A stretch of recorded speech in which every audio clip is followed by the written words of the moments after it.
کیا کوئی خدا کو بھی اپنے ہاتھوں سے بنا کے بیچتا ہے؟ کیا کوئی خدا کو بھی اپنے ہاتھوں سے بنا کے عبادت کرتا ہے؟ 7 سال کا بچہ جوان ہونے لگا، خطاب بدل گیا ہے، قال لأبيه وقومه ما هذه التماثيل التي أنتم لها عاكفون، اے میرے والد محترم اور اے میرے قوم، ما هذه التماثيل، یہ کیا ہو گیا کہ اپنے ہاتھوں سے مورتیاں بناتے ہو، اپنے ہاتھوں سے بت بناتے ہو، اپنے ہاتھوں سے مجسمے تیار کرتے ہو، انتم لہا عاکفون، اس کے مجاور بن جاتے ہو، ان کی عبادت کرنے والے بن جاتے ہو۔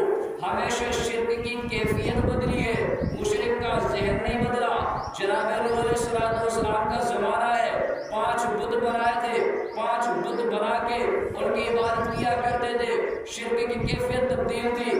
جناب ابراہیم کا زمانہ آیا، مورتیاں بناتے تھے، مورتیاں بنا کے ان کی عبادت کرتے تھے، شرک کی کیفیت تبدیل تھی۔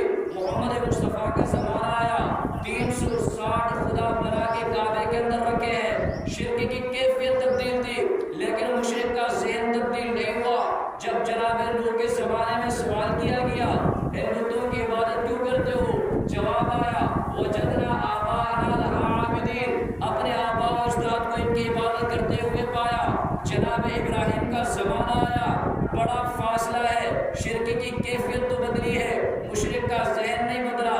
جناب ابراہیم سوال کرتے ہیں، اپنے ہاتھوں سے بنائے ہوئے کی عبادت کرتے ہو؟ جواب آتا ہے، وجدنا آباءنا لہا عابدین، اپنے آباء و اجداد کو اسی طرح پایا۔